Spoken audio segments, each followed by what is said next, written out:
Voilà, alors maintenant on s'est battu dans le webcast précédent pour configurer manuellement notre data source et notre pool de connexion. Et on a finalement utilisé ASAdmin. Maintenant, ce qu'on va voir, c'est qu'on peut automatiser tout ça et intégrer ces manipulations dans notre environnement Docker. Donc, je suis ici dans la topologie. Je vais ouvrir mon fichier Docker Compose. Et puis, on va regarder ce que j'ai fait. Ici, j'ai rajouté cette instruction.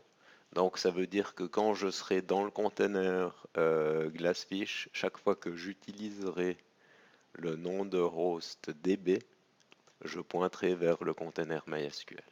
Donc, on va voir que quand je vais spécifier mon URL de connexion, je pourrais utiliser ici ce DB. De la même façon que phpMyAdmin, si on allait regarder l'intérieur de l'image, on verrait qu'ils utilisent cet alias DB.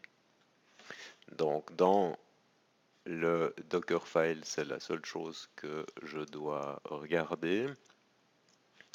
Maintenant, si je vais dans mes images et que je regarde ce que j'ai dans Glassfish, eh bien on voit que ici j'ai mis le dossier driver et dans driver j'ai mon connecteur MySQL. Entre parenthèses, ça je l'avais fait il y a déjà quelques semaines, donc on voit qu'on est ici à la version .39. Et puis, sauf erreur, tout à l'heure quand j'ai téléchargé, on était à la .40. Des petites différences comme ça peut introduire des fois des petites différences. Donc quand on gère des environnements de prod, il faut vraiment faire attention et être précis sur les versions qu'on utilise et qu'on a validées.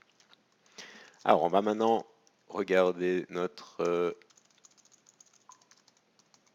Dockerfile, parce que là il y a 2-3 choses qui sont assez intéressantes. Donc là, j'ai utilisé une image qui a été fournie par quelqu'un. Donc première chose que je fais ici, c'est de copier le driver au bon endroit. Hein, ça, c'est ce qu'on avait fait manuellement. Ici, vous vous souvenez qu'on l'avait mis dans le lib. Ici, je le mets à un endroit un peu différent. Je ne le mets pas dans le domaine, je le mets directement dans le lib. Comme ça, il est à disposition de tous les domaines. Et puis, ce que je fais, c'est ici, j'utilise la commande create JDBC connection pool, suivie d'une commande create JDBC resource, qui sont les deux commandes qu'on avait tapées dans le webcast précédent. J'ai tapé plus ou moins la même chose, sauf que ici, dans server name, au lieu de mettre 192, 168, 99, 100, je mets ce fameux alias DB qu'on avait vu dans le Docker Compose. Ce qui est important ici, c'est que pour pouvoir exécuter ces commandes, le domaine doit être démarré, ce que je fais ici. Et puis à la fin, je stoppe le domaine, entre parenthèses. Cette opération-là, elle n'est même pas nécessaire. Ça, il faudrait tester, mais ça, je suis à peu près sûr que je pourrais le supprimer. Et c'est justement, ici, vous voyez,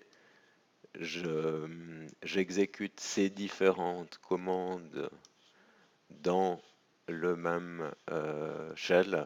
Ça, c'est important. Si j'avais pas ça, si j'avais mis plusieurs commandes run en séquence, ça fonctionnerait pas parce que après avoir démarré le domaine, le processus serait tué et puis ces éléments seraient pas. Enfin, on essayerait de parler à un domaine qui tourne plus.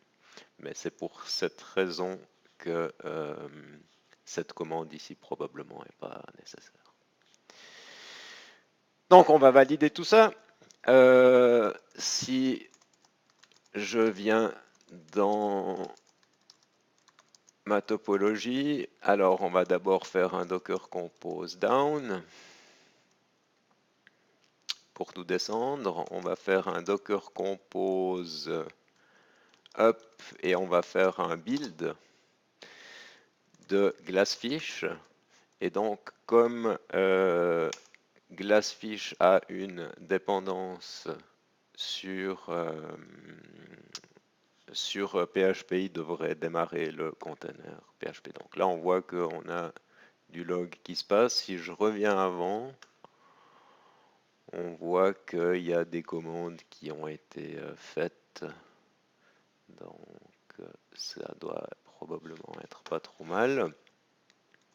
On va venir ici. J'avais fait un test avant, hein, donc je vais me reconnecter.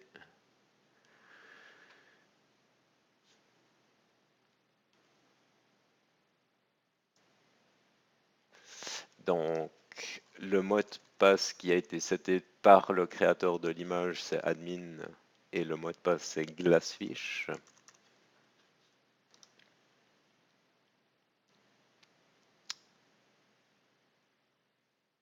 Donc, je retrouve ma console d'admin.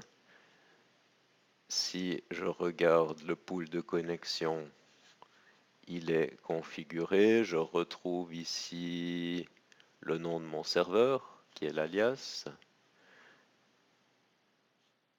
Dans les ressources, j'ai bien JDBC Sakila qui pointe vers le pool. Et donc, on va faire le dernier test. On va pinguer et puis ça a bien fonctionné. Entre parenthèses, je vais vite faire un test.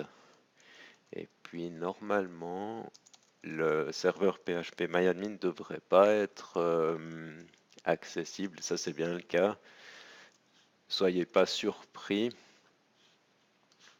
Ce que j'ai fait ici, c'est que j'ai fait un Docker Compose up sur Glassfish. Donc lui, il a vu qu'il avait besoin de MySQL.